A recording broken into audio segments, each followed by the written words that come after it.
now we return you to your host.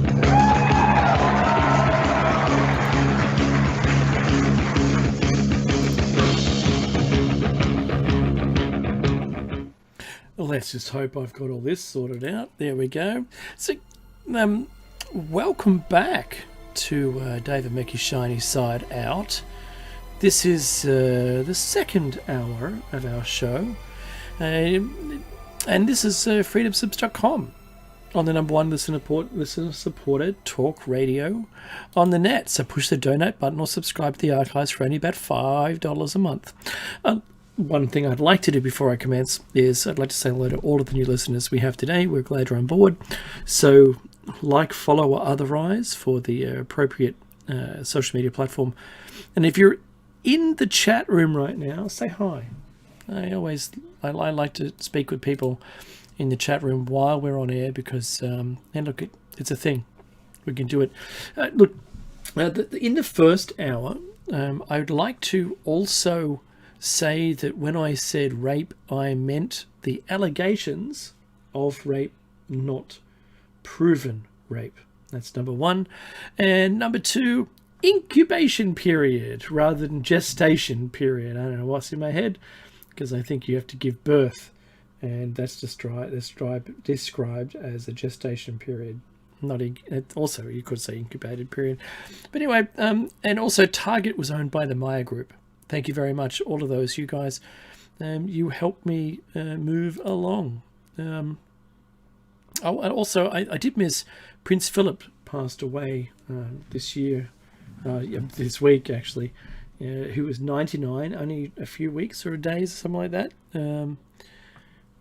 before his 100th birthday. So he didn't quite make it, but 99 is still a good innings. And sadly, there you go. So, will it change what's going on? No. Doesn't mean anything. He was old. That's just the way it is.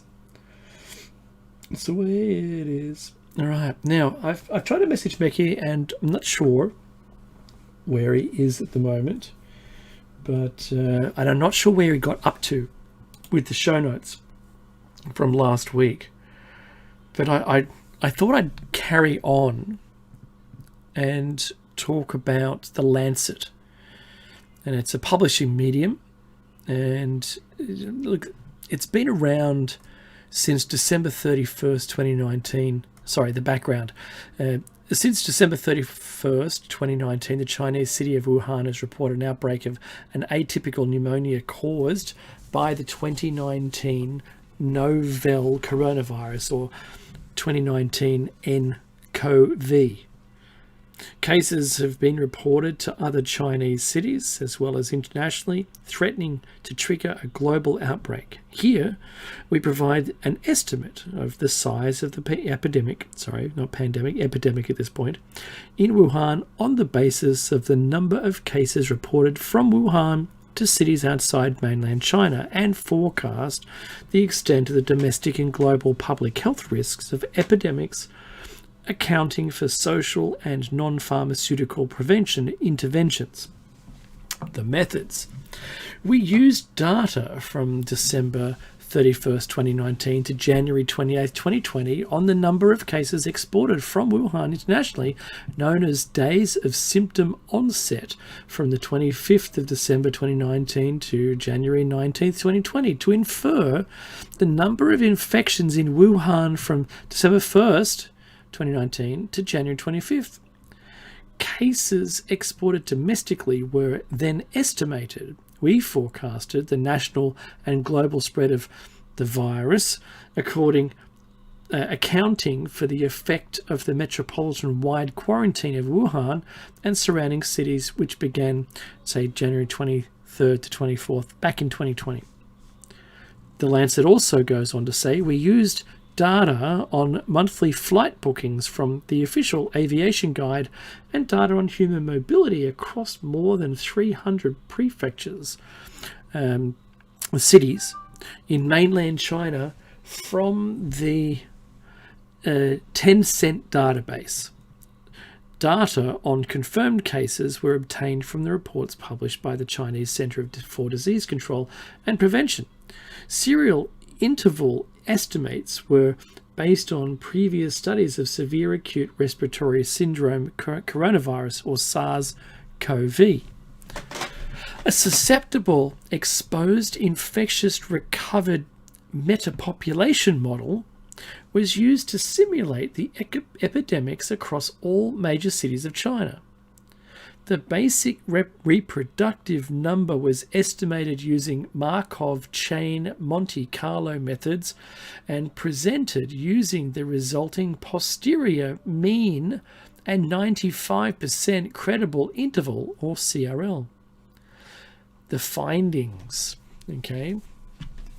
In our baseline scenario, which estimated that the basic reproductive number of the 2019 nCoV was 2.68, that's 95% CRL, 2.47 to 2.86, and that 75,815 individuals have been infected in Wuhan as of January 25th, 2020. Going back more than a year. The epidemic doubling time was 6.4 days. We estimated that in the baseline scenario, Chongqing, Beijing, Shanghai, Guangzhou, Shenzhen had imported 461, 113, 98, 111, and 80 infections from Wuhan, respectively.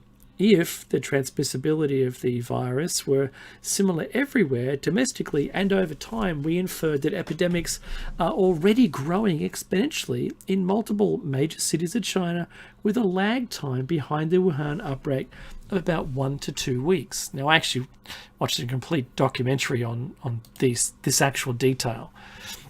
The interpretation of the numbers. Given that the virus is no longer contained within Wuhan, other major Chinese cities are probably sustaining localized outbreaks. Large cities overseas with close transport links to China could also become outbreak epicenters unless substantial public health interventions at both the population and personal levels are implemented immediately. You hear those words? Wow. Yeah. Independent self-sustaining outbreaks in major cities globally could become inevitable because of substantial exploitation of pre-symptomatic cases, and in the absence of large-scale public health interventions, preparedness plans and mitigation interventions should be readied for quick deployment globally. Funding: Health and Medical Research Fund, Hong Kong, China. That was in the Lancet. My goodness. So, wow, back then 126 million cases. I think we're at, what are we at now? 300 something. I mean, hang on, maybe just gotta look. Where is it? I'll get there. It's loading. Yeah, okay, so global cases 135. So when we put this together a couple of weeks ago, this was March 29th, 2021, was 126 million. And now, not even a month later, it's 135. The deaths then were 2.7, it's 2.9. We've lost another 200,000 people in 3 weeks. It's nuts. It's gone up 10 million people in 3 weeks. Just think about what that means to you, whoever you are and wherever you are listening to this. All right. So I'm going to put that on the screen. So if you end up watching this on YouTube, there it is. These are the numbers then. And I'm going to place these numbers in front. So that's what it currently is now. That's crazy. I mean, it really is crazy what we've allowed to happen. All right. Now, the effects of long COVID and other disturbing facts. You got to ask the question immediately, though. What is long COVID? Long COVID is a term to describe the effects of COVID-19 that continue for weeks or months beyond the initial illness. The health watchdog NICE NICE defines long COVID as lasting for more than 12 weeks, although some other people consider symptoms that last more than 8 weeks to be long COVID. So they're still trying to decide whether it's 8 or 12 weeks. What is the consideration of that? More details of how many people are affected by long COVID are still emerging. But research suggests around 1 in 5 people who test positive for COVID-19 have symptoms for 5 weeks or longer. For around 1 in 10 people, they last 12 weeks or longer. In the initial acute phase of the illness, severe COVID-19 can cause pneumonia and respiratory failure, which can result in permanent damage and scarring to lungs. But COVID-19 is not only a lung illness, it can cause other life-changing complications, in particular because it can increase the risk of blood clots. It can lead to deep vein thrombosis, heart attacks, and stroke. Less commonly, it can cause heart muscle inflammation and heart rhythm disturbances, such as atrial fibrillation. This isn't specific to coronavirus, for example. Damage to the heart is also known to happen in severe flu. So it's a thing that's happening. Remember, it is a flu. What are the symptoms of long COVID? Most people who had symptoms recovered quickly and were able to resume their normal lives after a few days, but for some, the effects of the virus can last for weeks or months. This has been known as long COVID. For some, it can seem like a cycle of improving and then getting worse again.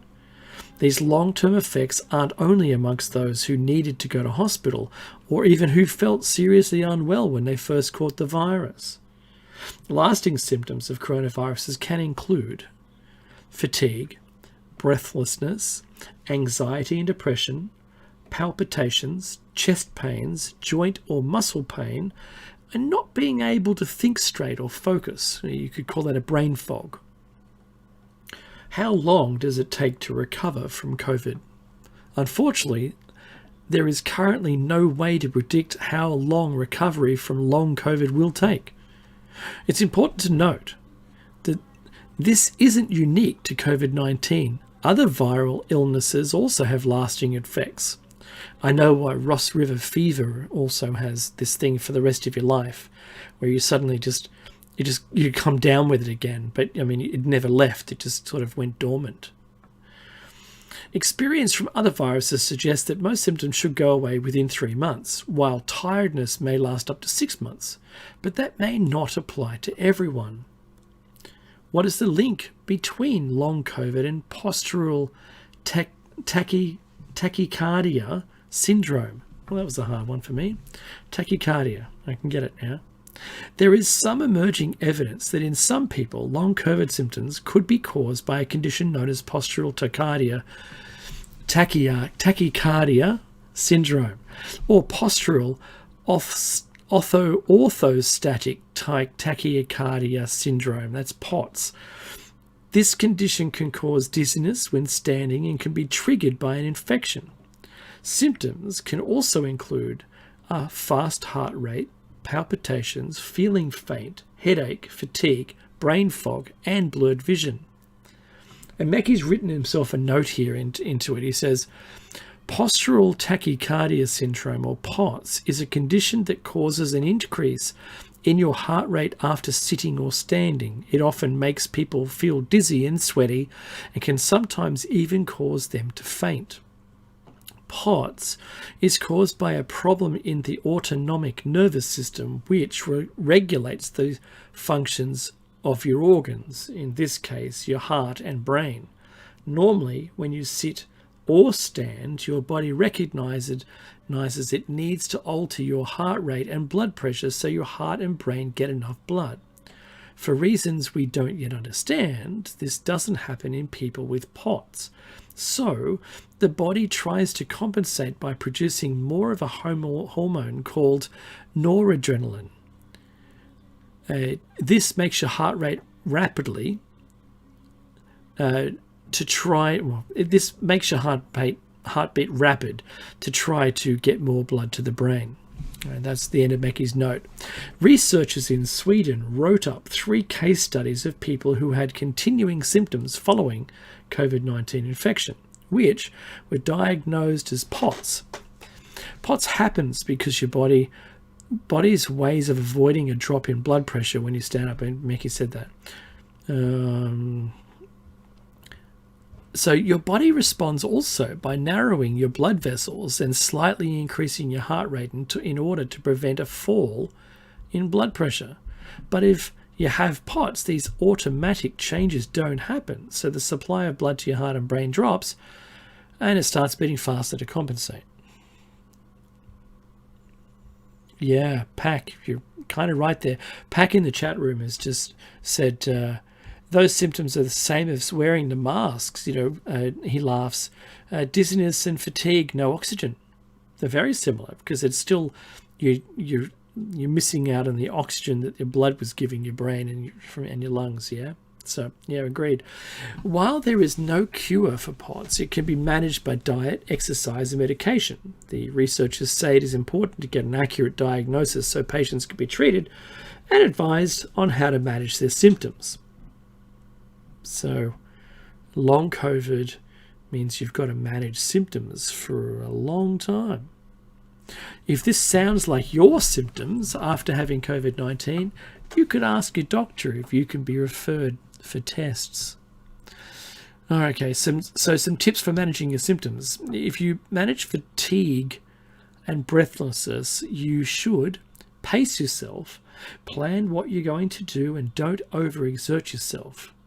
Try to break tasks which feel difficult down into smaller chunks and alternate easier and harder activities. Consider the best time of day to do certain activities based on your energy levels. Frequent short rests are better than a few longer ones, so rest before you become exhausted. Don't stop doing things that make you feel breathless. Hang on. Don't stop doing things that make you feel breathless. If you stop using your muscles, they get weaker, which can make you more breathless when you try to use them. Oh, I see what it's trying to say. It's like, hang on. If it makes you breathless, what do you mean? Keep going? It just says don't stop doing the things that make you breathless. Just be aware of why it's good to continue to do them occasionally, right? Try to gradually increase the amount of exercise you do. Try going for short walks or doing simple strength exercises and build up from there.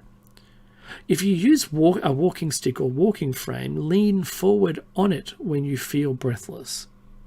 Wow. Yeah, that's the way. Let's everyone get this virus. Yeah, it'd be great. Yeah. Boost your mood and stay on top of your mental health. Be kind to yourself during your recovery. Be prepared that some days will be worse than others.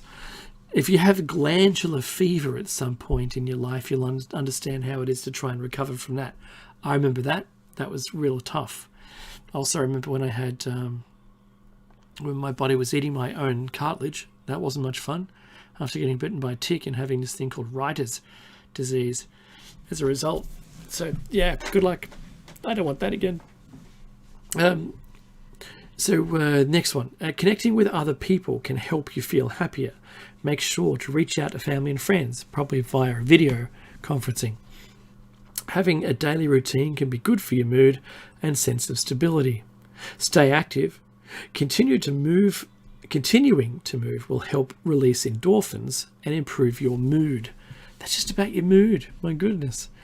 Tips for thinking or memory problems. This is the brain fog beta. Maybe this is a Joe Biden thing. He should be doing this right now.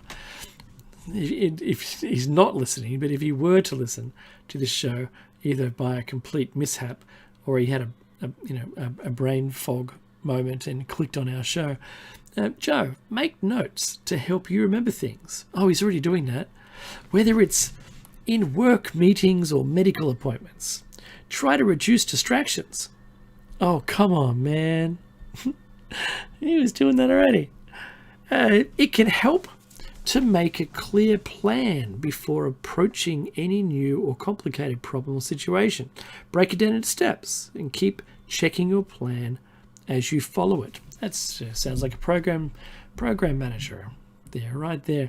Relieving joint or muscle pain, flexibility exercises like stretches, yoga or tai chi, and strength exercises like climbing stairs, lifting weights, and working with resistance bands can be useful. Check with your doctor before starting a new exercise regime. Oh, and by the way, I'm not a medical expert. This is what came off the Lancet. Just telling you. Actually, no, that came off www.bhf.org.uk. Okay, what's next? Okay, more detailed long-term effects of COVID-19. COVID-19 symptoms can sometimes persist for months. The virus can damage the lungs, the heart, and the brain, which increases the risk of long-term health problems. And this is the Mayo Clinic staff wrote this. Most people who have coronavirus disease, or COVID-19, remember the virus is SARS-CoV-2. Just remember that, everyone. That is what the virus is called. And the symptoms that you exhibit is COVID, because it's got a D, that's the disease, 19, COVID-19. That's what it is. So if you're asymptomatic, you don't exhibit COVID-19, but you have SARS-CoV-2. I try and tell people that it's like HIV and AIDS. HIV, remember it's got the V in it, that's the virus, and the D for AIDS, that's the disease. Some people had HIV without having AIDS. So the same thing, you can be asymptomatic. You're not showing any COVID-19 symptoms, but you still have the virus. I just want people to understand that. Anyway, okay, so most people who have the coronavirus disease recover completely within a few weeks, but some people, even those who had mild versions of the disease, continue to experience symptoms after the initial recovery. These people sometimes describe themselves as long haulers, and the condition has been called post-COVID-19 syndrome or long COVID-19. Older people and people with many serious medical conditions are the most likely to experience lingering COVID-19 symptoms, but even young, otherwise healthy people can feel unwell for weeks to months after infection. The most common signs and symptoms that linger over time include fatigue, shortness of breath, cough, joint pain, chest pain, and there's other ones as well. Muscle pain or headache, fast or pounding heartbeat, loss of smell or taste, memory, concentration or sleep problems, rash or hair loss. Hey, wait a minute. No one said anything about hair loss, man. I don't want that. Organ damage caused by COVID-19. Although the virus and the disease is seen, although COVID-19 is seen as a disease that primarily affects the lungs, it can damage many other organs as well. This organ damage may increase the risk of long-term health problems. Organs that may be affected by COVID-19 include the heart. Imaging tests taken months after recovery from COVID-19 have shown lasting damage to the heart muscle, even in people who experience only mild COVID-19 symptoms. This may increase the risk of heart failure or other heart complications in the future. Goodness me. Think about that for a minute. The lungs. The type of pneumonia often associated with COVID-19 can cause long-standing damage to the tiny air sacs or the alveoli in the lungs. The resulting scar tissue can lead to long-term breathing problems. I know about that because I had what I called probably the worst flu in my entire life a couple of years back, and I've got scar tissue in my lungs as a result of that. It's almost like that was a trial run of the SARS-CoV-2. Brain. Even in young people, COVID-19 can cause strokes, seizures, and Guillain-Barré syndrome, a condition that causes temporary paralysis. COVID-19 may also increase the risk of developing Parkinson's disease and Alzheimer's disease. Blood clots and vessel problems. COVID-19 can make blood cells more likely to clump up and form clots. While large clots can cause heart attacks and strokes, much of the heart damage caused by COVID-19 is believed to stem from very small clots that block tiny blood vessels or capillaries in the heart muscle. That's what happens to the lungs. Same thing. Other parts of the body affected by blood clots include the lungs, legs, liver and kidneys, but also the brain as well, they've just now found. COVID-19 can also weaken blood vessels and cause them to leak, which contributes to potentially long-lasting problems with the liver and kidneys. Problems with mood and fatigue. People who have severe symptoms of COVID-19 often have to be treated in a hospital's intensive care unit or ICU. The mechanical assistance such as ventilators to breathe, simply surviving this experience can make you a person more likely to later develop post-traumatic stress syndrome or depression and anxiety. Because it's difficult to predict long-term outcomes from the new COVID-19 virus. That's hilarious.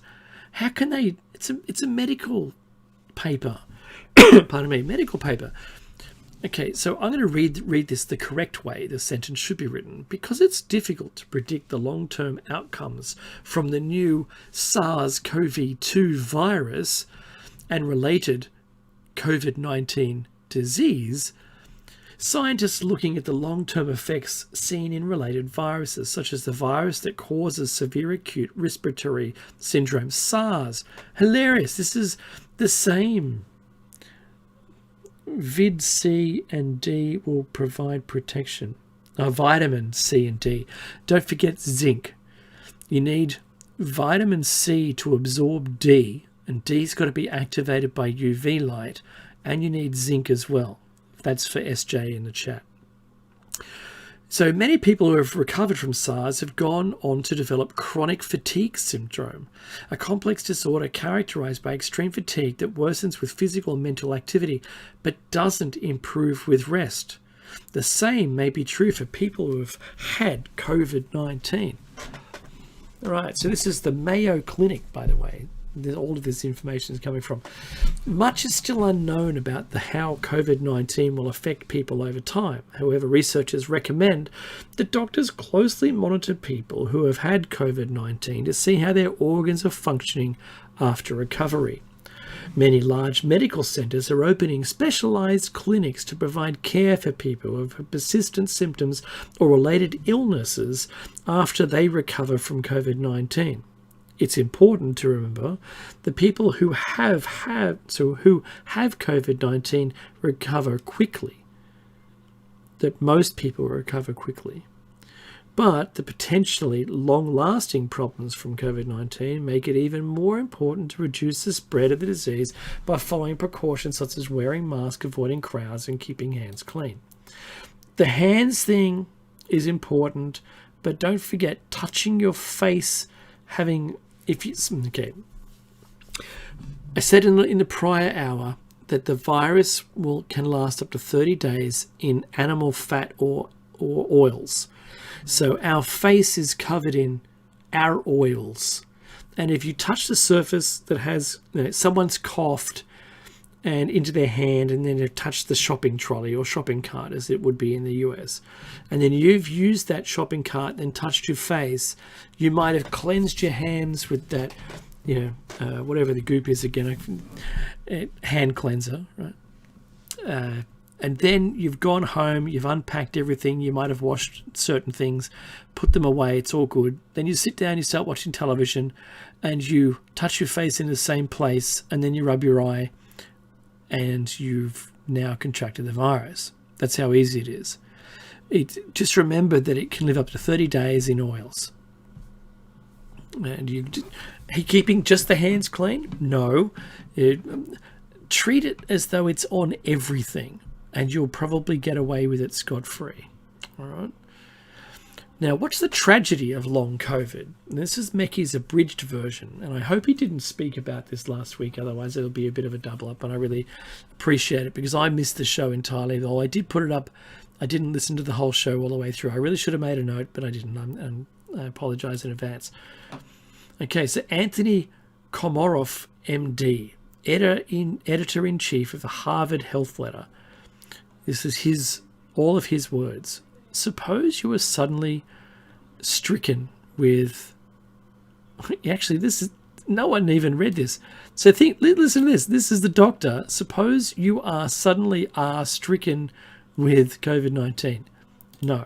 Suppose you are suddenly stricken with COVID-19. You become very ill for several weeks. On awakening, every morning, you wonder if this day might be your last.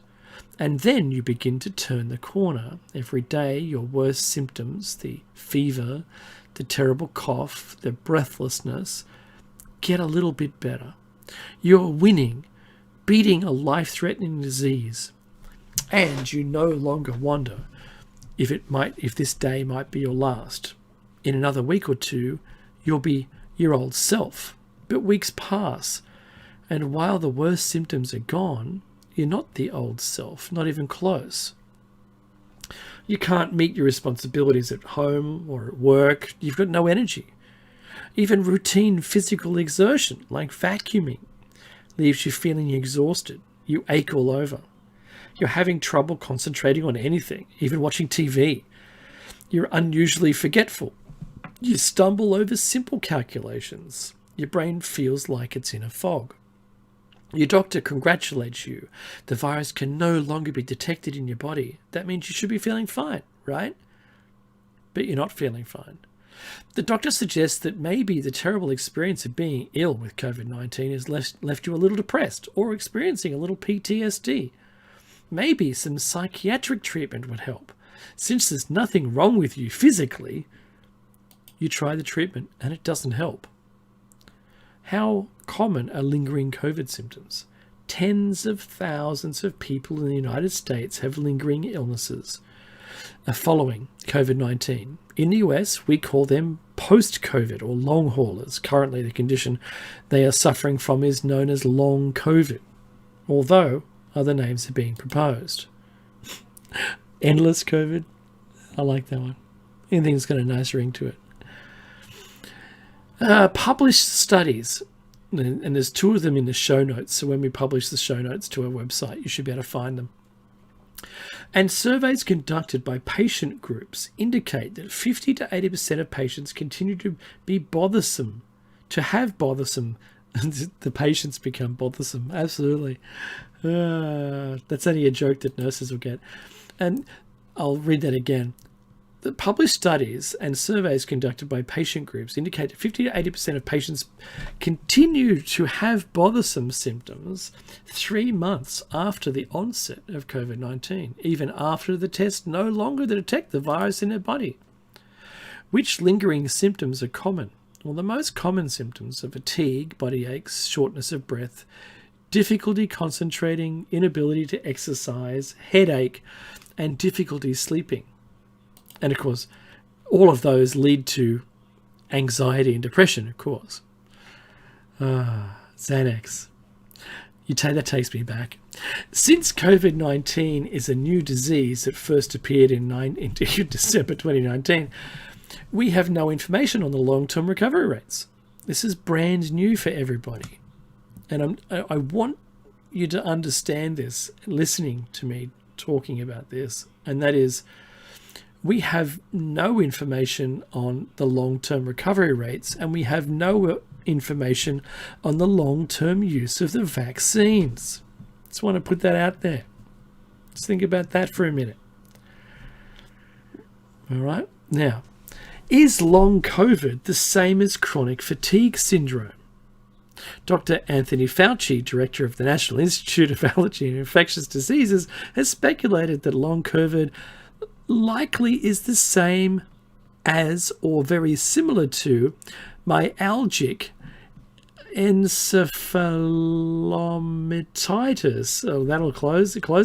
Chronic fatigue syndrome. There we go. CFS. Either of those, ME or CFS, can be triggered by other infectious illnesses such as mononucleosis, Lyme disease, or severe acute respiratory syndrome, or SARS. Of course, which the disease presents as a result of contracting SARS-CoV-2, another coronavirus disease. before the pandemic, the National Academy of Medicine estimated that as many as 2.5 million people in the US are living with ME or CFS. I recently published an article, that's not me, but this is Dr. Fauci, I believe, in the journal Frontiers in Medicine, indicating that the pandemic could well double that number in the next year. Wow. More is likely to become... Who is more likely to become a long hauler? Currently, we can't accurately predict who will become a long hauler. As an article in Science notes, people only mildly affected by COVID-19 still can have lingering symptoms, and people who were severely ill can be back to normal 2 months later. However, continued symptoms are more likely to occur in people over 50. Thank you, whoever made that up. People with 2 or 3 chronic illnesses, and possibly people who became very ill with COVID-19 also. So what might cause the symptoms that plague the long haulers? Researchers is underway to test several theories. People who have ME or CFS, and possibly people with long COVID, may have one or more of these abnormalities.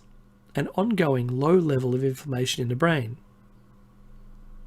an autoimmune condition in which the body makes antibodies that attack the brain, decreased blood flow to the brain due to abnormalities of the autonomic nervous system, difficulty making enough energy molecules to satisfy the needs of the brain and body. Okay, the bottom line.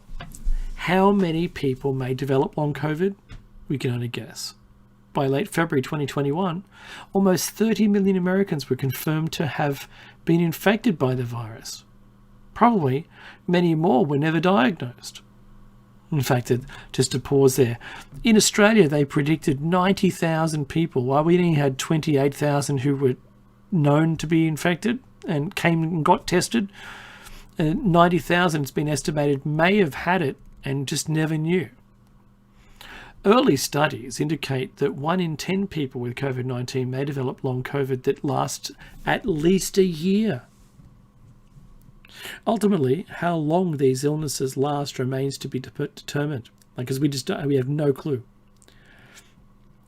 If this came, I'll finish it first. For this and many other reasons, the strain on the American health care system and economy, from the pandemic will not end soon. Fortunately, the NIH and CDC have committed major support for research on long COVID.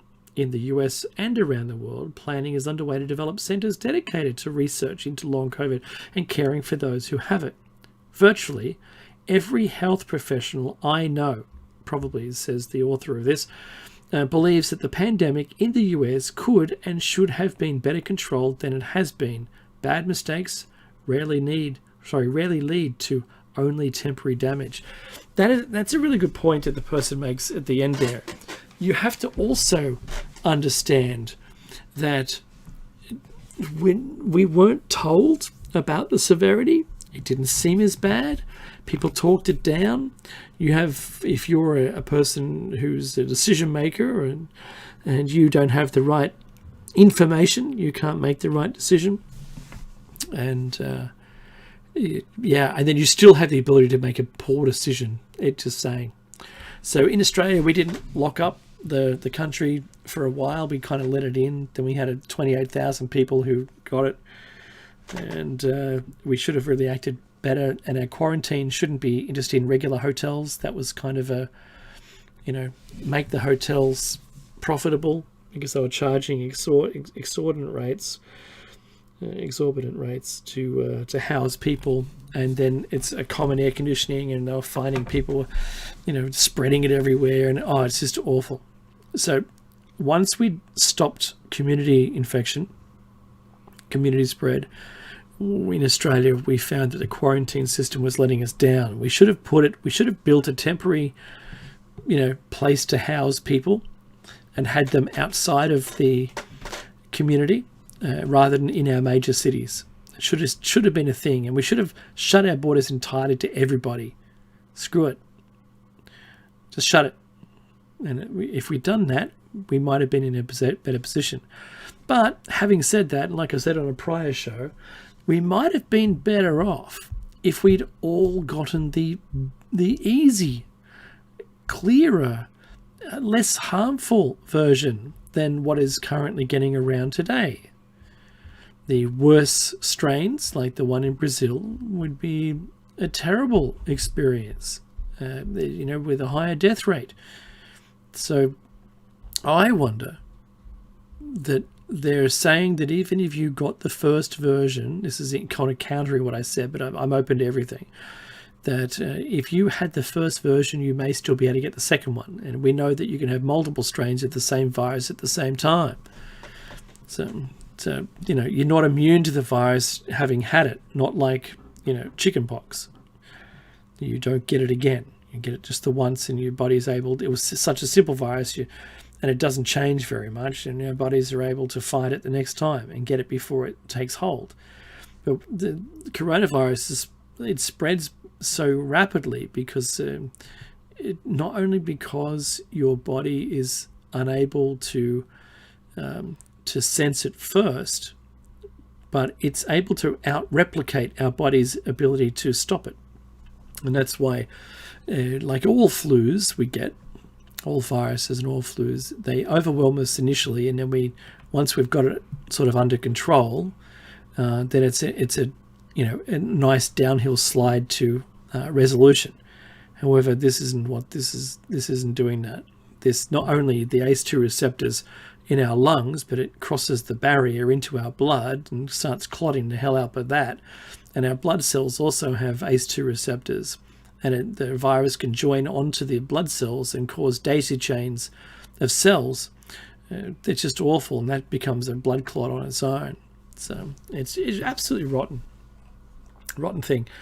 And without questioning the origin of the virus, because I don't want to get into too much controversy, it's enough to say that whether it was made in a lab or any other, naturally found, this is a mongrel thing, and we really should be putting more effort into the non-transmission of it, abandon the vaccines, only in that if we lock everyone up and lock them down or lock them in, we let the virus just naturally roll itself out and stop people shedding, then we can open back up and we're all clean again.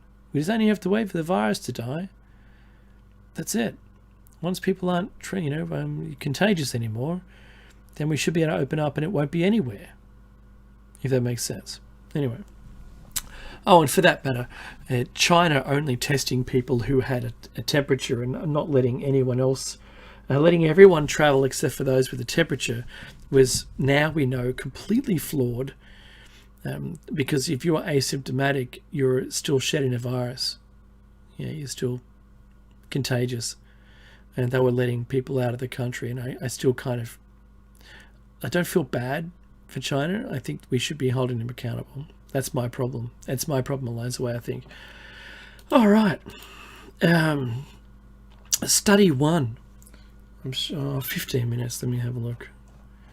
Yeah, I can talk about study 1. All right. We'll probably have to do study 2 next week with Mackie when he's back. Okay. COVID-19 reduces fertility in men. This is what the study suggests. And this was January 29th, 2021, this year. COVID-19 may negatively affect sperm quality and reduce fertility in men, and the magnitude of that effect may depend on the severity of the disease, researchers reported. Little is known about the virus-host interaction of COVID-19 in sperm cells. There's a person's name here. It's a very long name. A doctoral student and research assistant in the Department of Psychology and Sports Science at Justus Liebig University in Germany, and another person, PhD, of the Physical Education and Sports Science Department at Urmia University in Iran, wrote in the journal Reproduction. this is their quote, "We are the first to address the connection between changes in multiple seminal biomarkers and reproductive function in male patients recovering from COVID-19, they said. The student doctor conducted a prospective longitudinal cohort study of 84 men with laboratory confirmed COVID-19 and 105 men without the disease in Iran. The researchers analysed changes in angiotensin converting enzyme 2 or ACE2 activity, markers of inflammation and oxidative stress, apoptic variables and semen quality, all of which were evaluated at 10-day intervals for up to 60 days. Most of the men in the study were in their mid-30s and differed substantially in body weight, body fat percent and BMI, according to the researchers. Among those with COVID-19, all but one had either moderate, severe, or critical form of the disease. A urology expert confirms that all men were fertile in the study. Men with COVID-19 were treated with corticosteroids and antiviral therapies. The researchers reported that at a baseline and during subsequent follow-ups, the COVID-19 group showed significantly higher levels of seminal plasma, that's the ACE2 enzyme, as well as higher levels of both pro- and anti-inflammatory cytokines in sperm, including interleukin 1 beta, IL-6, IL-8, IL-10, transforming growth factor TGF-beta, tumor necrosis factor alpha, and interferons alpha and gamma. Now, I spoke about that for about half an hour on a prior show, the interferons, alpha and gamma. So that's the phages A and B, all right, or alpha and gamma. They also had higher levels of reactive oxygen species and lower superoxide dismutase activity compared with healthy controls. The markers of inflammation and oxidative stress in sperm cells of men with COVID-19 were increased by more than 100% compared with controls, according to researchers. Sperm concentration was reduced, get this, sperm concentration was reduced by 516%, mobility by 209%. So the concentration was reduced, the mobility was reduced, and the sperm cell shape was also altered by 400%.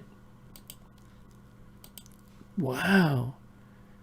Does this line up? There's a question. Does this line up with the Bill Gates depopulation agenda? I just putting it out there and making a joke at the same time. Although these effects tended to improve over time, representing a transient state of male subfertility like those with 𝐫𝐞𝐯𝐨𝐥𝐮𝐭𝐢𝐨 spermia.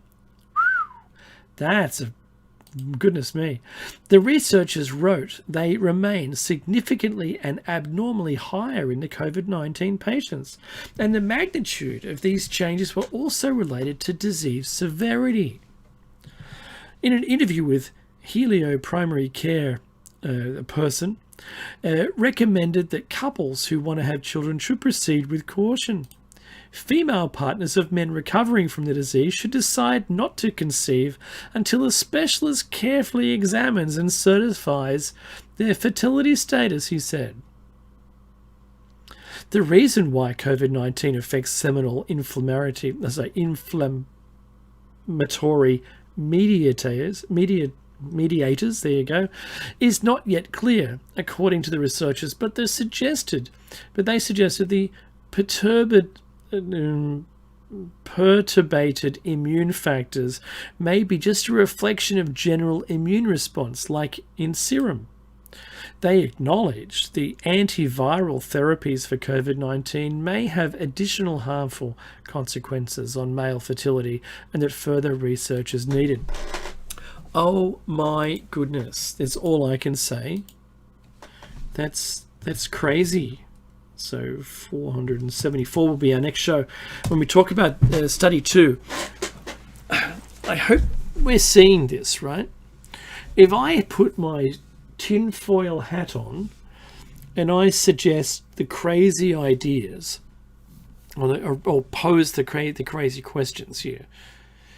Agenda 21, Georgia Guidestones, the Bill Gates Foundation. What are the connections between that and, a virus that seems to spread everywhere? Seems to have, had what's that called when they do research on a virus to see how it can get worse. My poor brain, I can't remember. I have so much to remember, to be honest.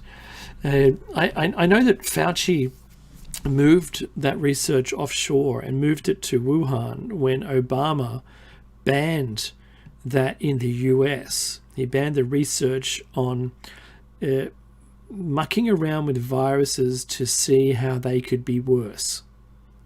Yeah? What's it? Gain. You're adding features to a virus. I can't remember the name of it. Anyway, do you think, and I'm going to ask people who have watched this on YouTube and in the chat room to write what you think. Do you think this is any way connected? Are those things that I've formally mentioned? That changing, making it lowering fertility, wiping out the older generations, depopulating the earth, or reducing the quantity of people on earth. Do you think that's all connected? Do you think there might be a plot in there somewhere?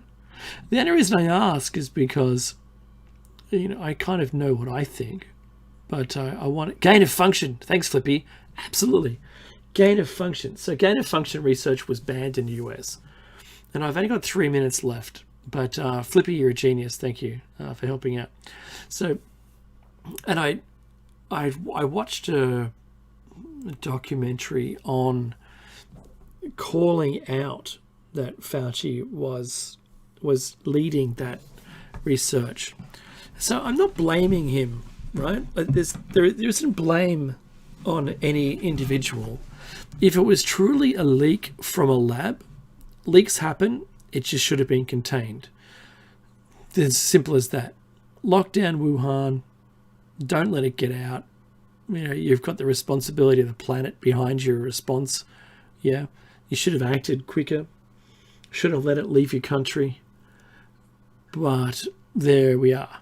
That's where we are right now. And if one of these viruses was to be annual, or be every decade, or one in 10 years, one in 1 year, one in 5 years, one in 20 years, one in a lifetime, once every 100 years. Should we have learnt from the last one? Yeah, but no, we thought we were better than that. We thought, look, our medicine is much better than it used to be, rather than like in, the Spanish flu, we just let people die pretty much because we couldn't do anything about it. Just couldn't. What could we do? Put people on the breathing machines, iron lung. That seemed to work for a while. Yeah, cool, but we don't have very, very many of them. So now we use ventilators, which, to a certain extent can allow the most severe patients to do it. But we have ivermectin, we have hydroxychloroquine, we have zinc, vitamins C and D. We have other things, and with the what were they were using? One of the steroidal drugs to reduce inflammation, and that was working too. So with all of the things that we've learnt since the virus came out, then you've got to consider we're in a better place now. But the CFR being 3.6% now, as opposed to like 68% when we hit Italy this time last year, we've come a long way. But I do hope that we're able to learn from it And I think the knee-jerk reaction to the vaccine might actually be the wrong way to go. I think they've always wanted to sell something to the whole planet, and each of the companies making the vaccine have wanted to be the one who did it. But is the race to the goal of selling it too fast? Then is it faster than the result? Yeah, I know. Pack has asked a good question here, and that is the who profits. Well, there's a bunch of people that profit, and that's where I think we should leave it. Look, thank you very much for listening to me and Shiny Side Out, David Meckie's Shiny Side Out. Catch us next week when we have show number 474. In the meantime, hopefully Jer is going to take his show after hours into the morning. Catch you next week and stay safe.